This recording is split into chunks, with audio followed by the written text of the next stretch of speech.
श्रीमद् भगवद गीता के 7वें अध्याय का महात्म्य। भगवान शिव कहते हैं, पार्वती, अब मैं 7वें अध्याय का महात्म्य बतलाता हूं, जिसे सुनकर कानों में अमृत राशि भर जाती है।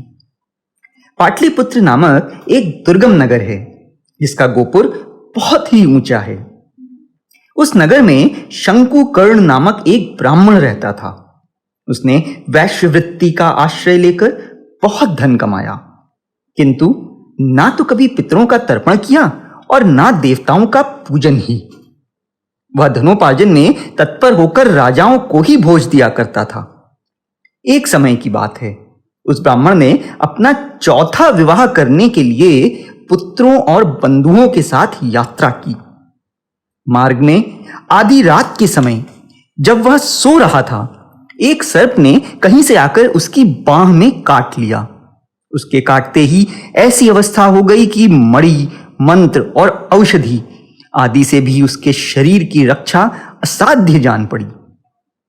तत्पश्चात कुछ ही क्षणों में उसके प्राण पखेरु उड़ गए। फिर बहुत समय के बाद वह प्रेत सर्प योनि में उत्पन्न हुआ। उसका चित्त धन की वासना में बंधा था। उसने पूर्व वृतांत को स्मरण करके सोचा, मैंने जो घर के बाहर करोड़ों की संख्या में अपना धन गाड़ रखा है, उससे इन पुत्रों को वंचित करके स्वयं ही उसकी रक्षा करूंगा। एक दिन सांप की योनि से पीड़ित होकर पिता ने स्वप्न में अपने पुत्रों के समक्ष आकर अपना मनोभाव बताया। तब उसके निरंकुश पुत्रों ने सवेरे उठकर बड़े विस्मय के साथ एक दूसरे से स्वप्न की बातें कहीं। उनमें से मंझला पुत्र कुदाल हाथ में लिए घर से निकला और जहां उसके पिता सर्प योनि धारण करके रहते थे, उस स्थान पर गया। यद्यपि उसे धन के स्थान का ठीक ठीक पता नहीं था, तो भी उसने चिन्हों से उसका ठीक निश्चय कर लिया और लोभ बुद्धि से वहां पहुंचकर बांबी को खोदना आरंभ किया। तब उस बांबी से बड़ा भयानक सांप प्रकट हुआ और बोला, ओ मूर्ख, तू कौन है? किस लिए आया है? क्यों बिल खोद रहा है? अथवा किसने तुझे भेजा है? ये सारी बातें मेरे सामने बता। पुत्र बोला, मैं आपका पुत्र हूं, मेरा नाम शिव है। मैं रात्रि में देखे हुए स्वप्न से विस्मित होकर यहां का सुवर्ण लेने के कौतूहल से आया हूं। पुत्र की यह बात सुनकर वह सांप हंसता हुआ उच्च स्वर से इस प्रकार स्पष्ट वचन बोला, यदि तू मेरा पुत्र है तो मुझे शीघ्र ही बंधन से मुक्त कर। मैं पूर्व जन्म के गाड़े हुए धन के ही लिए सर्प योनि में उत्पन्न हुआ हूं। पुत्र ने पूछा, पिताजी, आपकी मुक्ति कैसे होगी? इसका उपाय मुझे बताइए, क्योंकि मैं इस रात में सब लोगों को छोड़कर आपके पास आया हूं। पिता ने कहा, बेटा, गीता के अमृतमय 7वें अध्याय को छोड़कर मुझे मुक्त करने में तीर्थ, दान, तप और यज्ञ भी सर्वथा समर्थ नहीं है।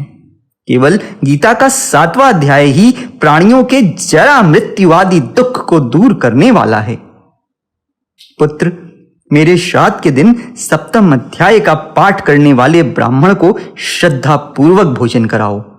इससे निसंदेह मेरी मुक्ति हो जाएगी।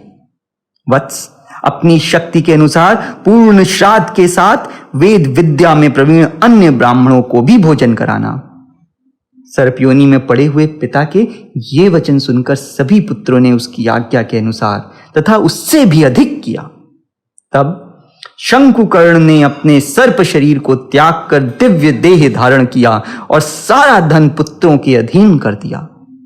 पिता ने करोड़ों की संख्या में जो धन बांट कर दिया था, उससे वे सदाचारी पुत्र बहुत प्रसन्न हुए। उनकी बुद्धि धर्म में लगी हुई थी, इसलिए उन्होंने बावली, कुआं, पोखरा, यज्ञ तथा देव मंदिर के लिए उस धन का उपयोग किया और अन्नशाला भी बनवाई।